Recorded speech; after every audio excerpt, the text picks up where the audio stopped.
Things by Alice Duer Miller. The great alienist sat down at his desk, and having emptied his mind of all other impressions, held it up like a dipper for his new patient to fill. Large, blonde, and handsome, she was plainly accustomed to being listened to. Before she had fairly undone her furs and folded her hands within her muff, the doctor's lateral vision had told him that, whatever her problems, it was not about her own nervous system that she had come to consult him. Not too quickly her story began to take shape. Her household, her husband, her 4 children, 3 small boys and an older daughter, a girl of 17. "My only thought has been my children, Dr. Despard." "Doctor!" "Your only thought, Mrs. Royce." She assented. The daughter was the problem, the daughter of 17. "She and I have been such friends. I have always been a friend to my children, I hope, as well as a parent. And Celia's little arrangements, her clothes and her small parties, have been as much my interest as hers, more perhaps. The bond between us has been peculiarly close until the last year or so. Lately a rebellious spirit has begun to develop. I have tried to make allowances, but naturally there are certain questions of manners and deportment, small but important, about which one cannot yield. I am almost ashamed to confess how unaffectionate are the terms that we have reached. The situation will strike you as a strange one between a mother and daughter." He shook his head. "You are by no means the only mother and daughter whose relations are unsatisfactory." "Ah, the young people of today," she sighed. "What is the matter with them, with the age, Dr. Despard? They are so hard, so individualistic. I myself was one of a large family, and we lived in the house with my grandparents and aunts. My life was made up of little duties for older people, duties I never thought of questioning. They were a pleasure to me. But if I ask Celia to go on an errand for me, or even to attend to something for herself, I am met by the look of a martyr or a rebel. But that is not the worst." At last I saw her case was pathological. No nice girl swears at her mother and— Mrs. Royce smiled. "My daughter is a nice girl." It seemed to him that Mrs. Royce must be a very nice mother indeed. Soft, serious, and eminently maternal, she appealed profoundly to all his bachelor ideals. "And your husband?" he asked. "How does he get on with his daughter?" "Admirably," she returned warmly. "They hardly see each other." He glanced quickly at her to see if her intention were humorous, but something mechanical in her smile had already warned him that her mind was bent on other of life's aspects than the comic. Now she was quite serious, and he replied with equal gravity, "It is often the solution." They decided, at length, that he was to spend a few days with them in the country. To bring the girl to his office would be useless. He would find her a gentle, well-behaved little creature, perhaps too much interested in her books. The exigencies of the children's education kept the Royces in town during the week, but they spent Saturday and Sunday at the old Royce place on the Hudson. Here Despard promised to come at the first opportunity. She thanked him and held out a strong, firm hand. No, he thought, when she had gone, he could not understand a girl swearing at such a mother, at once so affectionate and so intelligent, for, with pardonable egotism, Despard reckoned her bringing the problem to him a proof of rare domestic intelligence. Most women would have made it the subject of anger or tears. He himself held no special brief for youth. The younger generation did not attract him. His own nephews and nieces never made him return disgusted to his loneliness, but rather raised his enjoyment of his solitude. Before he admitted his next patient, he stood a moment contemplating the sacrifices made by a parent. "It's stupendous, it's too much," he thought, and smiled to think that, if he had married, a child of his might now be conducting him to a doctor's office, for of the 2 he would undoubtedly have been the first to swear. After a week particularly crowded with the concerns of other people, Despard arrived, at high noon of a day in early April, at the Royces' place. Never, he thought, had he seen peace so clearly embodied. A dense, fresh lawn sloped down to the hazy river. Splendid old trees were everywhere. The serious stone house had been built with the simple notions of comfort that existed 100 years ago. Mr.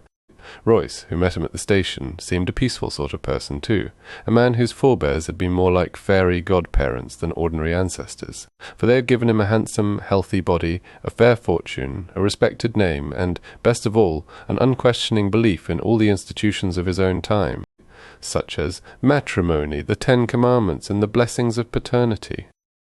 Despard turned the conversation toward the daughter, but was soon aware that he was getting a mere echo of Mrs. Royce's opinions. "The child has worked herself into an abnormal frame of mind," said her father. "You draw this from your own observations?" "Well, more from her mother's. I leave that sort of thing to my wife.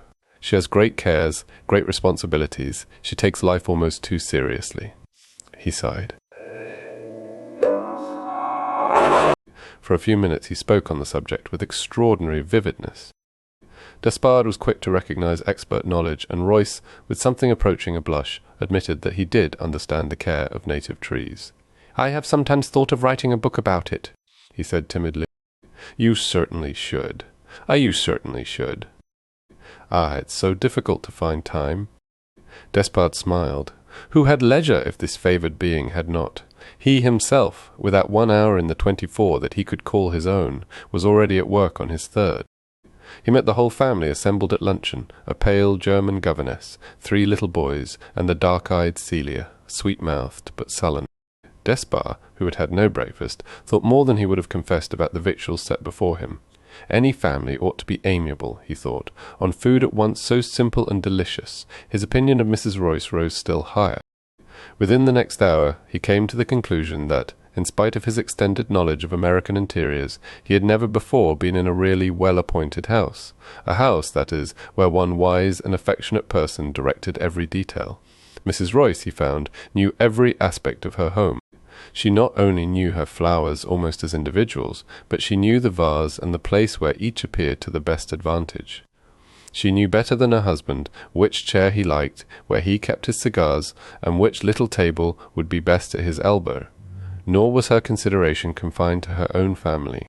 She had thought of a tired doctor's special needs. She had given him a little room where he could be quiet and get a glimpse of the river. Shut in this room, not so very little after all, he walked to the writing table to make a memorandum.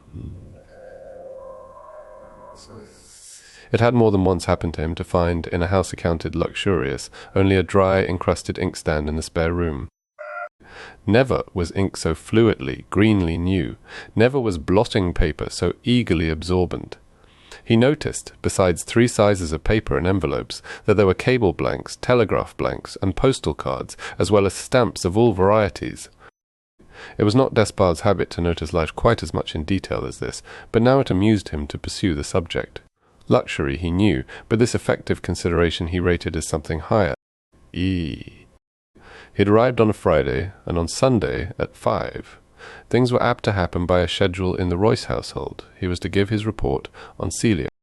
He entered the library, the spot designated by Mrs. Royce. By one door as Churchley, the butler, came in at the other to serve tea. The dark, shining little table was brought out, noiselessly opened, covered with a cloth. The wrong cloth, Mrs. Royce indicated. Churchley whisked away and returned incredibly quickly with the right one. The tray, weighted with silver and blossoming with the saffron flame of the tea-kettle, was next put before her, and then another little structure of shells was set at her right hand. Her eye fell on this. "I said brown bread toast, Churchley," the man murmured, and again whisked away. All this time Despard had not sat down, although between orders Mrs. Royce had more than once urged him to do so. He stood, having shut the door behind him, leaning the point of his shoulder against the wall. Utterly undisturbed by his calm eyes fixed upon her, Mrs. Royce said, "Poor Churchley, he's been with us for 6 years, but I'm afraid I can't keep him. He forgets everything." "He's on the edge of a nervous breakdown," answered Despard coolly, and he added, "The housemaid is a pronounced neurasthenic. As for your daughter—" "Oh, Celia! Poor, dear child! Must we send her away?" her mother asked, but before the doctor had time to answer, Churchley, by a miracle of celerity, again entered, this time bearing toast of the desired complexion. After he had finally disappeared, Mrs. Royce busied herself with flame and kettle and tea-caddy before she repeated her question, and her voice had in it a faint sediment of these preoccupations. "I hope you do not think it necessary to send Celia away, Dr. Despard." He drew a chair forward and sat down. "No, Mrs. Royce," he said, "I think it necessary to send you away." "Me, instead? First of all, things to sound—" He bowed. "But my health is excellent. "Oh, I see," she smiled. "My husband has been talking to you about my responsibilities. Yes, they are great, but one is given strength to do what is required of one. I shall not have to desert my post. I am strong." "I know you are strong, Mrs. Royce," said he, "but you are the cause of weakness in others. We need not multiply examples, your daughter, the governess, Churchley." She broke in. "Of course, I admit their weakness. But don't you see how I protect and support them? How could you imagine that I was the cause? Is it suggestive that practically everyone with whom you come in contact—" "My husband," she retorted, quoting an instance against him. "Your husband has great natural calm, and spends 8 hours a day out of the house. You have made this home, this really wonderful home, for those you love. No one admires the achievement more than I do, but you have sacrificed too much of yourself in doing it, and I'm not speaking of your physical strength. In this library, in which you are so fond of sitting, how many books have you ever read?" "I was a great reader as a girl," she answered. "Which of these have you read in the last 10 years? Ha!" She murmured that he perhaps hardly understood the demands upon her time. "You never read. You can't," he returned. "Since my first hour here I have been watching you, not your daughter. Her case is simple enough. You don't read, Mrs. Royce, not because you have no time, but because you have no concentration. This is one of the many sacrifices you have made to your household, a serious one, and we must face the results. I have watched you each day carrying the morning papers about with you until evening, and then, if you read the headlines, it is as much as you can accomplish." She had been staring at him as though in a trance, but now she came to, with a laugh. "My dear Dr. Despard," she said, "if you were the mother of 4 children and the head—" He held up his hand. "You must let me finish," he said. "You have made this home, and you administer it with consummate ability, and yet no one is really happy in it, least of all yourself. Why? Well, I need not remind you that no one is made happy merely by things. Some continuity of inner life is absolutely necessary not only to happiness, but to health. Remember, I am speaking as a nerve specialist. You, Mrs. Royce, are an enemy to continuity. You dispel concentration as a rock dispels a wave. Even I find no little difficulty, when in your presence, in pursuing a consecutive train of thought, and as for you yourself, such a thing has long been impossible for you. Even now, on this matter so immensely important to you, you have not been able to give me your undivided attention. Other facts have kept coming up in your consciousness, that a bell rang somewhere, that the hearth has not been swept up. Acutely aware as I am of your point of view, these breaks in your attention have been breaks in mine too, but I have been able to overcome them, and follow my ideas to the end, because I have been trained to do so, and, besides, I have been here only 2 days. In 2 days more, I would not answer for myself. I should begin to see things, and to believe that all life was merely a question of arrangements. Even your religion, Mrs. Royce, in which most people find some continuity, is a question of things, of Sunday schools and altar decoration. That poor little clergyman who lunched here today, he came emanating a certain spiritual peace, but he went away crushed by your poor opinion of him as an executive. At this moment he is probably breaking up the current of his life by a conscientious attention to things. Deeply protesting as she was in her heart, something in his hard, clear look kept her silent, and he went on. Your daughter is, to use a big word, an intellectual. For the time being she is interested only in things of the mind. New ideas, books, poetry, are the great adventures of life to her at present. To all this you are an obstructionist. There, at least, you are utterly at fault, cried the poor lady, with a passion she had not known for years. I have done everything in my power to help. I am very ambitious in regard to my children's education, their schools, their teachers. Aye, said Despard, you have set out the counters for them, but you have never let them play the game. You were interested in making the arrangements, but you had no interest at all in the state of mind which could take advantage of them. Your daughter knows, not only that you take no thought for such matters yourself, but that every phase of your contact with her demands her attention for other matters, clothes, manners, hours, and dates. You have no respect for her preoccupations. Not once, not twice, but 50 times a day, you interrupt her, with a caress or an errand, or more often a reproof. Yesterday, when she was obviously absorbed in reading that bit of verse to her father, you sent her upstairs to change her shoes. They were wet, she would have caught cold. If you had listened, you would have seen she had only 4 more lines to read. You do all this, not only when she is in your domain, at meals and in the drawing-room, but you follow her to her own room and go in without knocking. I venture to say that that child works at night, for the simple reason that to work in this house during the daytime is impossible. Really, said Mrs. Royce, with the best will in the world, I do not understand you. Celia's friends sometimes seem to feel that I ought to neglect her manners and pronunciation, or to allow her to become selfish and self-centred, so that she may... But I have never heard a grown person suggest that such a course would be right. Ask your clergyman what is right, answered Despard. I am here to tell you what is healthy, I am here to prescribe. Now notice, please, I do not tell you to change. I don't think you could. The reactions have taken place too many times. I tell you to go away. We can call it a rest cure. You shall have beautiful surroundings, comfort, and, above all, that leisure that recent years have failed to give you. In return, I shall ask you to concentrate your mind for a certain number of hours each day. You talk, she cried bitterly, as if I enjoyed the treadmill of my daily life. You have unusual executive ability, and most of us enjoy the use of our powers. The best refutation of all that you have said is that I am eager to go, she returned. Ah, I cannot tell you how inviting such a prospect seems to me. Not to order dinner, not to have to decide and arrange for everyone, not to be the pivot of the whole structure. Ah, Dr. Despard, I would so gladly go, but what would happen to my family without me? They must try looking out for themselves, he answered.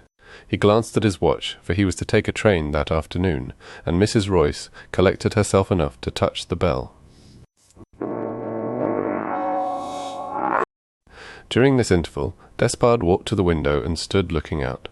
It is not always so easy to apply the knife psychologically as physically. He wondered if he could have been more gentle and equally effective. As he stood there, Celia came sauntering across the lawn, her head bent, her hands deep in the pockets of an enveloping dun-coloured coat. The brow, which had first seemed sulky to him, appeared now simply thoughtful. Aye. The strength of Mrs. Royce's character was shown by the fact that she obeyed. She actually went. She went almost gladly. A state of mind induced by the extraordinary activity of her last days at home. In one brilliant flash of prophecy and power, she foresaw and forestalled every contingency that could arise in her absence. She departed in a condition of exhaustion, fully justifying the doctor's story of a needed rest. Her weariness lasted through the first few days at the sanatorium. She was well content to lie in bed and think of nothing. But by the 5th or 6th day she began to wonder where she had left the key of the cedar closet, and several possibilities of error in the arrangements she had made to reach from garret to cellar began to creep into her consciousness. Her elder boy was subject to throat trouble, her younger was subtly averse to bathing. She had not, perhaps, sufficiently emphasized these two dangers. She had, however, given her promise not to communicate with her household except in case of necessity.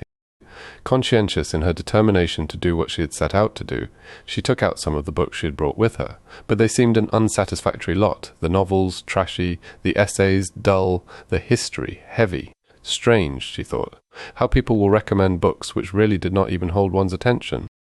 The word attention, bringing with it the recollection of Despard's speech, recalled her to her obligations. Heavy or not, she was resolved to make her way through the volume. She read, "It has been argued that the too rapid introduction of modern political machinery and the too rapid unification of such different populations as those." Had she told them not to keep the house too hot in these first spring days? Overheated houses, in her opinion, were a fruitful source of ill health, though these may with more justice be ascribed to deep-seated sociological causes stretching back through 2,000 years. This was the season for putting away the furs. If, in her absence, moths should attack her husband's sable-lined overcoat. Ah! She put down her book. This was serious. 15 minutes later, she went out, trying to walk off the haunting presence of that fur coat.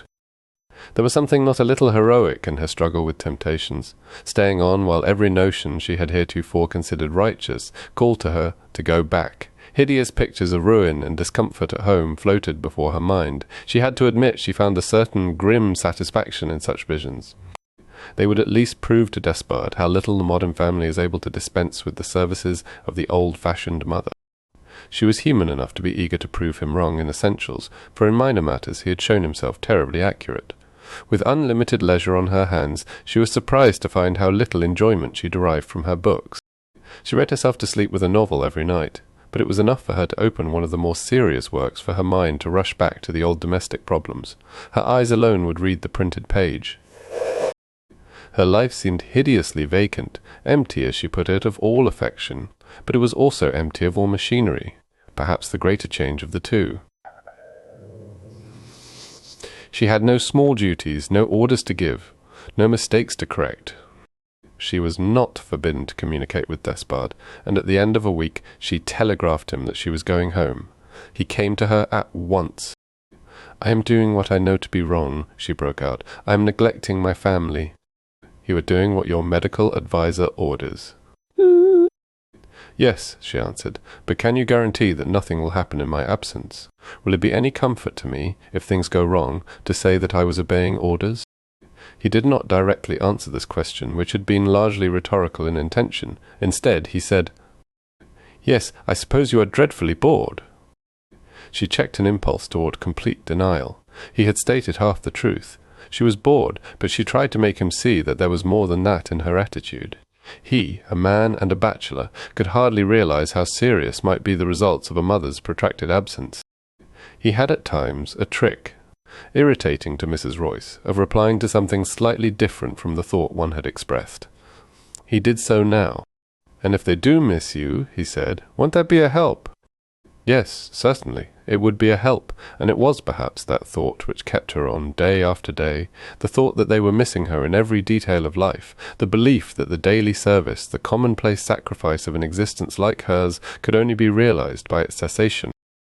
One reward she had. Her books began to grow more interesting. "It grows better as you get into it," she explained to one of the nurses, but in her heart she knew the improvement was not in the book.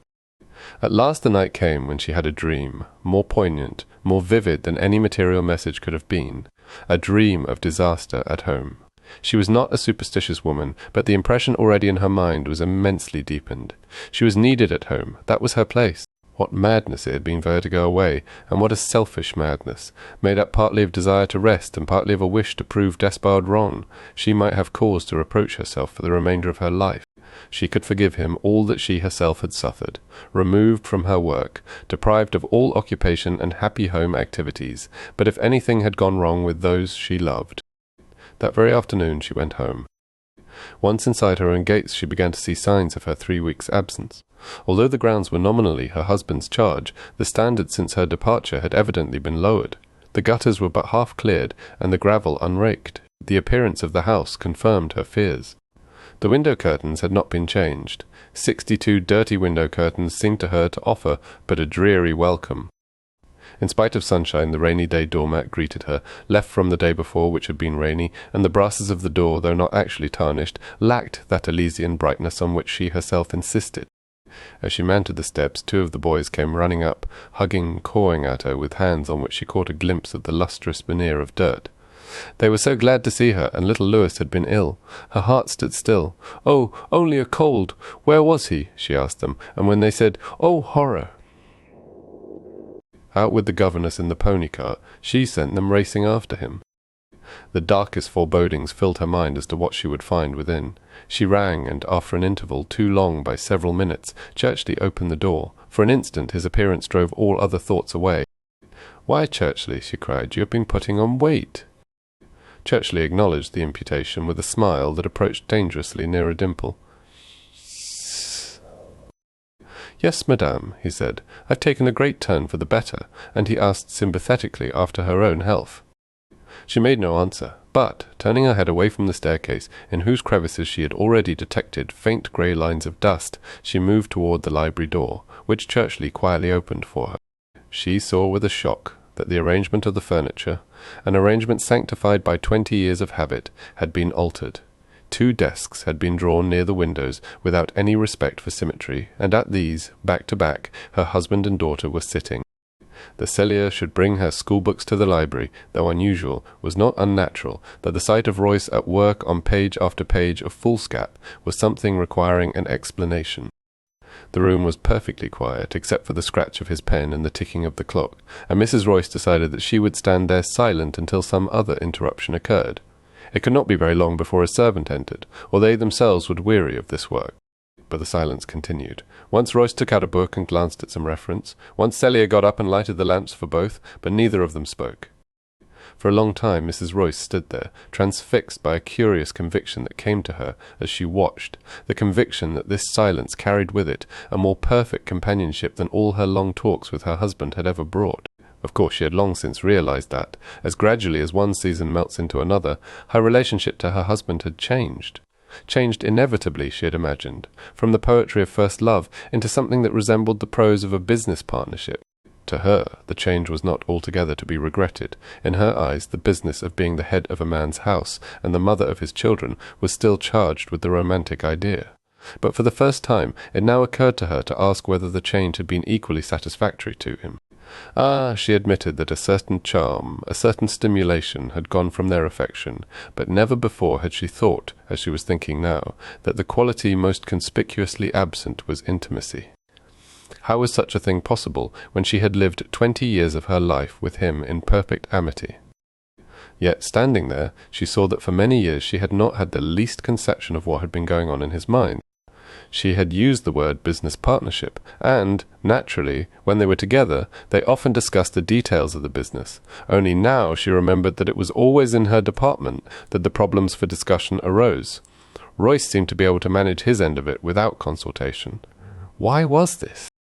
She tried desperately to see the thing clearly. Her whole life was built on the belief that she existed solely to be depended upon, and yet she saw that her husband, in all his more personal interests, far from depending on her, never even mentioned them to her. What did that mean? And why had she never observed this contradiction before?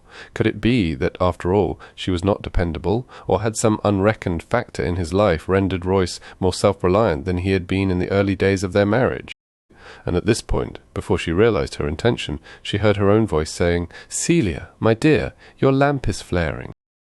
Well, there was no question of the welcome with which both pairs of eyes lit up. "Mother dear!" cried the girl.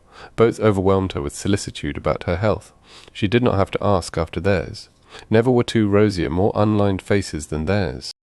After a moment she asked what it was that her husband was writing, and he answered, almost timidly, that it was a book on trees. He had had the idea in his mind for a number of years, but had never had the energy to begin it before.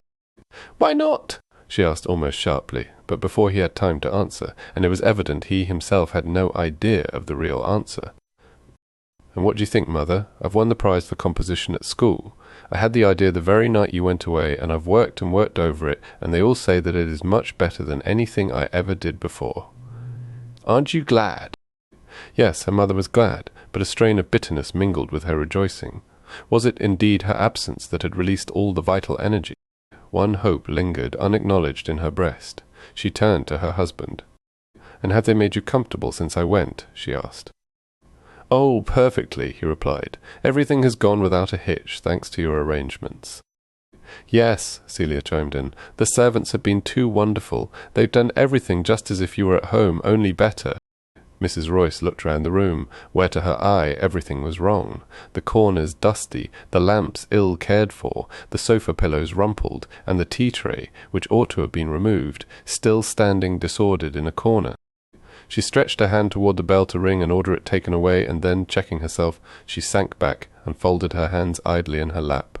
Her husband had begun to tell her something about his book. Transcriber's note. Italicized text is surrounded by underscores, italics. Thanks for listening to Things by Alice Dower Miller.